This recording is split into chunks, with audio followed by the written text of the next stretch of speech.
बच्चों, last lecture में हम लोगों ने डिस्कस किया था कि कैसे हम किसी लाइन की स्लोप को कैलकुलेट करते हैं, किसी लाइन की स्लोप को हम फाइंड करते हैं।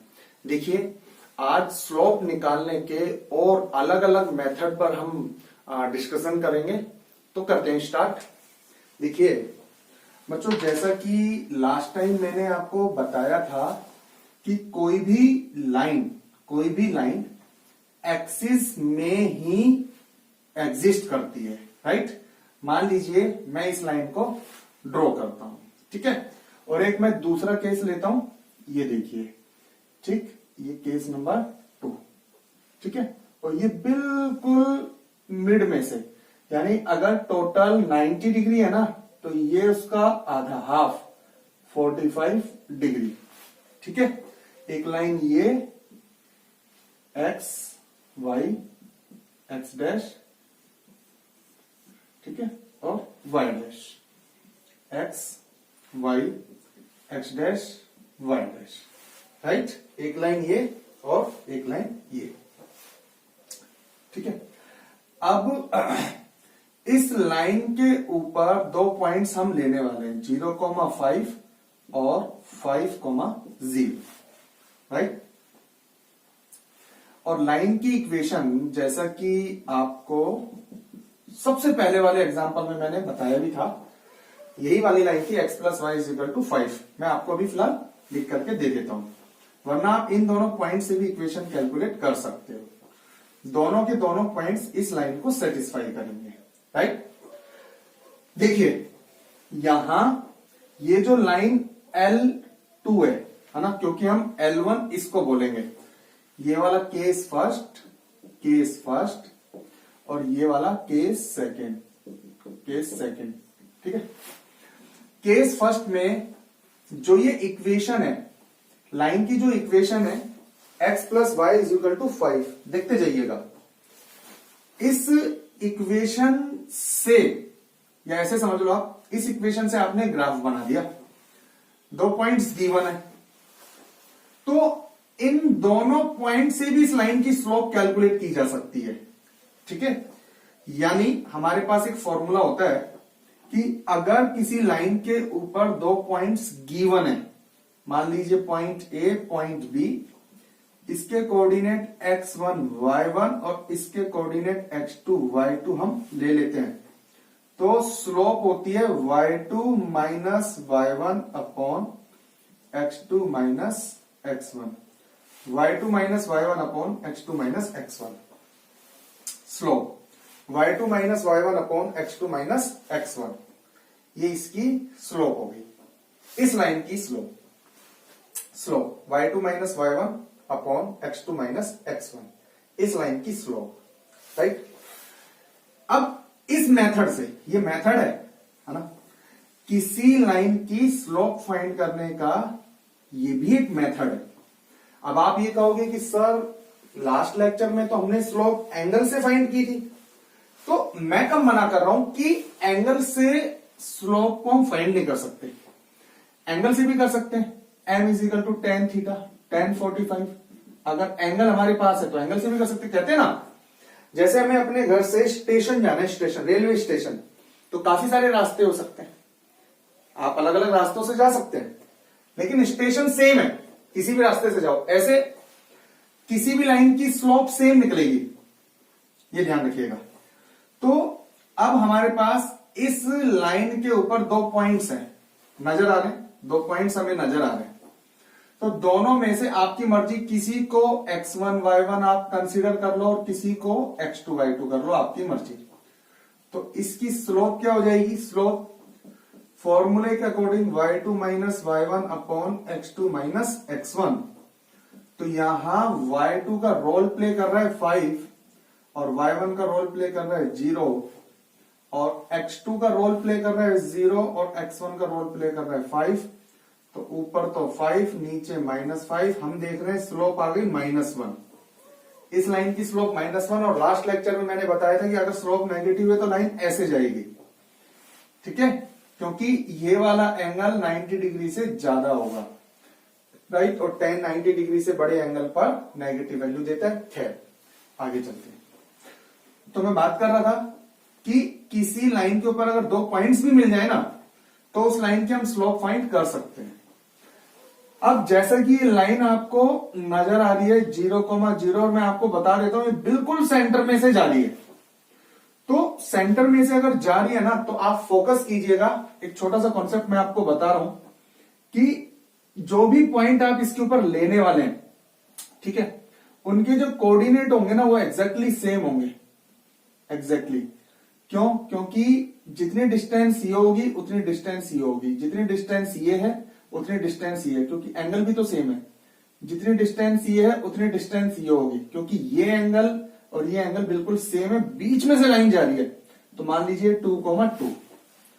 तो पॉइंट से अगर यहां स्लोप आप निकालते हो y2 minus y1 upon x2 minus x1, इसको y2 x2 मान लीजिए, इसको x1 y1 मान लीजिए, कोई से भी तीनों में से कोई से भी 2 पॉइंट आप ले सकते हो, कोई से भी 2, आपकी मर्जी। तो यह आ गया 2 माइनस 1 अपॉन 2 माइनस 1, तो स्लोप आ गई 1 और यहां से भी स्लोप आ गई 1। तो आपको याद है कि थोड़ी देर पहले मैं कह रहा था कि एक लाइन के स्लोप को कैलकुलेट हम काफी तरीके से कर सकते हैं, जिसमें से सबसे पहले मैंने लास्ट लेक्चर में आपको बताया था एंगल के तरीके से। तो एंगल से अगर आप स्लोप निकालते हैं तो आपको एक्स एक्सिस के साथ वाला एंगल कहीं ना कहीं किसी ना किसी तरीके से मिलना चाहिए या आपके पास में होना चाहिए। अगर आप एंगल को डिस्कस नहीं करना चाहते हो, एंगल को यूज नहीं करना चाहते हो, तो उस लाइन के ऊपर के 2 पॉइंट्स होने चाहिए, फिर वो चाहे कोई से भी पॉइंट्स हो। अगर आपके पास 2 से ज्यादा पॉइंट्स है, मोर देन 2 से ज्यादा पॉइंट्स है, तो आप कोई से भी 2 पॉइंट ले सकते हो और आप अपनी मर्जी से किसी को भी x1 y1, आप इसको x1 y1 मान लो या इसको x1 y1 और इसको x2 y2, रिवर्स कर लो, आप कैसे भी कर सकते हो। तो स्लोप आप उससे भी निकाल सकते हो, लेकिन किसी से भी निकालो स्लोप सेम ही आएगी भाई, क्योंकि मैंने बताया था स्लोप, किसी लाइन की स्लोप पोजीशन बताती है, एग्जैक्ट एड्रेस। तो एड्रेस चेंज थोड़ी ना होगा। आप कोई से भी रास्ते से अपने घर जाते हो, कोई सी भी गलियों से अपने घर जाते हो, तो घर थोड़ी ना चेंज हो जाता है। तो इसी तरीके से स्लोप आप फिलहाल एंगल से निकाल सकते हो, 2 पॉइंट से निकाल सकते हो, स्लोप तो सेम ही रहेगी, किसी भी मेथड से आप निकालिए। मैं आपको बता देता हूं, वो तो फ्यूचर में आपको और पता चल जाएगा। ये एंगल है 135 डिग्री का, क्योंकि जितनी डिस्टेंस ये है उतनी डिस्टेंस ये है, एग्जैक्टली सेम है। तो ये हो जाएगा 45 और ये है 135, 135। तो जब आप स्लोप निकालोगे m is equal to 10 135, trigonometry आपके साथ में हम डिस्कस कर चुके हैं, आपको पता है इसकी वैल्यू -1 आएगी। तो देखो स्लोप एग्जैक्टली सेम आ रहा है, राइट? ये ध्यान रखिएगा। मतलब अगर मुझे किसी लाइन के स्लोप चाहिए ना, तो आज के बाद आपके मन में, आपके माइंड में ये चीज होनी चाहिए कि भाई हमें उसके ऊपर के 2 पॉइंट्स मिल जाएं, या ये होना चाहिए कि उसका एक्स एक्सिस के साथ में एंगल मिल जाए। चलो ये तो 2 मेथड हो गए। अब ध्यान से सुनिएगा, अगर हमारे पास में कोई इक्वेशन है, राइट, कोई भी इक्वेशन है, तो हमें उस इक्वेशन को अगर इस फॉर्म में बना लिया, हालांकि इसके बारे में मैं आराम से डिस्कस करूंगा, लेकिन फिलहाल मैं फॉर्म बना रहा हूं, यानी ये वाली शक्ल बना ली, ये वाला रूप बना लिया, ये वाली फॉर्म बना ली, यानी इक्वल से पहले केवल y होना चाहिए, इक्वल के बाद में x वाला जो भी टर्म है x वाला, फिर प्लस होना चाहिए। ये m क्या है, c क्या है, ये मैं बाद में बताऊंगा आपको। फिलहाल x और y तो आते ही आते हैं। जैसे देखो एग्जांपल देखो, m तो सबको पता ही है, m क्या होता है, स्लोप। जैसे ये वाली इक्वेशन आपको मिली हुई थी x plus Y is equal to 5, इसको देखते जाओ और इस इक्वेशन को इस तरीके से बनाते जाओ।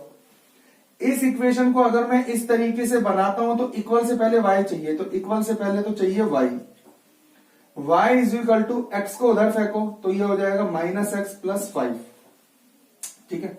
तो y इज इक्वल टू, मैंने क्या बोला, इक्वल का साइन और x के बीच में जो भी कुछ हुआ वो इस लाइन की स्लोप होती है। तो आप खुद देखिए, इसको मैं ऐसे लिख सकता हूं -1 और x प्लस 5, c के बारे में बाद में बात करेंगे। तो इस इक्वेशन से हमने स्लोप कैलकुलेट कर लिया कि ये जो इक्वेशन हमारे पास में है, इस इक्वेशन से स्लोप कैलकुलेट हो चुकी है, और स्लोप आप देख रहे हैं कि स्लोप आ गया यहां -1, राइट। इक्वेशन से स्लोप आ चुकी है। मैंने आपको बताया कि लाइन के ऊपर कोई भी 2 पॉइंट्स हैं, उन दोनों पॉइंट से हमारी ये स्लोप आ सकती है। एंगल हमारे पास है, एंगल से हम लोग स्लोप कैलकुलेट कर सकते हैं। और इक्वेशन से भी हम स्लोप कर सकते हैं। किसी भी इक्वेशन को आप इस फॉर्मेट में कन्वर्ट कर दीजिए, ये ध्यान रखिएगा। किसी भी इक्वेशन को आपने ऐसे अगर कन्वर्ट कर दिया तो ये जो होता है ना, ये स्लोप होता है। तो इक्वेशन से भी आप स्लोप कैलकुलेट कर सकते हैं। तो स्लोप क्या आ गई? -1। देखो, और मैंने क्या बोला, हर बार कोई सा भी केस हो, हर बार हर एक केस में जो स्लोप आएगी वो एग्जैक्टली और एग्जैक्टली स्लोप जो आएगी वो बिल्कुल सेम आएगी। राइट? इस चीज का अच्छे से ध्यान रखिएगा। और फिर जैसा कि लास्ट लेक्चर में भी मैंने बताया भी था कि एक्स एक्सिस के कोई भी लाइन अगर पैरेलल है, कोई भी लाइन अगर एक्स एक्सिस के पैरेलल है तो फिक्स है, उसकी स्लोप 0 हो जाएगी। स्लोप 0 हो जाएगी। राइट? स्लोप एक्स एक्सिस के अगर कोई लाइन पैरेलल है तो स्लोप 0 हो जाएगी। ठीक है? और वाई एक्सिस के पैरेलल है तो उसकी स्लोप इनफाइनाइट हो जाएगी। राइट? इस चीज का ध्यान रखिएगा, इस चीज का ध्यान रखिएगा। अब देखिए, मैं 2 पॉइंट्स आपको बताता हूं कि अगर 2 लाइन है हमारे पास में, ठीक है, एक लाइन है L1 और एक लाइन है L2, लाइन के नाम है, और इस लाइन की मान लीजिए स्लोप M1 है और इस लाइन की मान लीजिए स्लोप M2 है। एक की स्लोप M1 है, एक की स्लोप M2 है। एक लाइन L1 है, एक लाइन L2 है। एक की स्लोप M1 है, एक की स्लोप M2 है। ठीक है? तो अगर दोनों लाइन पैरेलल है, राइट, पैरेलल, अगर दोनों लाइन पैरेलल है ना तो स्लोप जरूर सेम होगी। स्लोप सेम होगी, यानी कि slope L1 is equal to slope L2, यानी M1 is equal to M2। आप डायरेक्ट याद रखिए ना कि अगर पैरेलल है ना तो M1 is equal to M2, ये ध्यान रखिएगा। पैरेलल लाइन के केस में M1 is equal to M2। ठीक है? दूसरा, एक लाइन ये, एक लाइन ये लाइन L1, ये लाइन L2, इसकी स्लोप मान लीजिए जैसे कि मैंने बोला M1 और इसकी स्लोप जैसा कि मैंने बोला M2। हम आगे एंगल बिटवीन 2 लाइन का केस जब डिस्कस करेंगे तो वहां पे ये हम उसको ड्राइव भी करेंगे, ये फॉर्मूला आया कैसे, तब आपके साथ में डिस्कस भी करेंगे हम। फिलहाल अगर 2 लाइन आपस में परपेंडिकुलर है, परपेंडिकुलर, ठीक है, और इसे नॉर्मल भी बोला जाता है, राइट, तो दोनों लाइन की जो स्लोप है उनका मल्टीप्लीकेशन -1 के इक्वल होता है, ये ध्यान रखना। पहली लाइन की स्लोप और दूसरी लाइन की स्लोप का जो मल्टीप्लीकेशन है -1 के इक्वल होता है। यानी अगर हमारे पास किसी एक लाइन की स्लोप दे रखी है, किसी भी एक लाइन की स्लोप दे रखी है, मान लीजिए M1 है 5, तो हम M2 निकाल सकते हैं, इसको इधर फेंक करके -1/5 हम कैलकुलेट कर सकते हैं। पैरेलल के केस में स्लोप सेम हो जाएगी। पैरेलल के केस में स्लोप सेम हो जाएगी। परपेंडिकुलर के केस में दोनों स्लोप का मल्टीप्लीकेशन -1 के इक्वल हो जाएगा। राइट?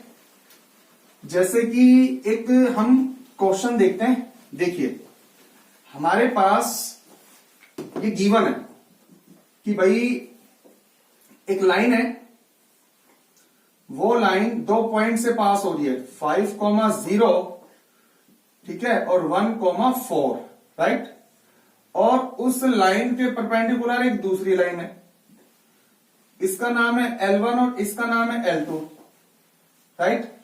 तो इसकी जो स्लोप है वो M1 है, तो इसकी जो स्लोप है वो M2 होगी, और M2 को हमें फाइंड करना है।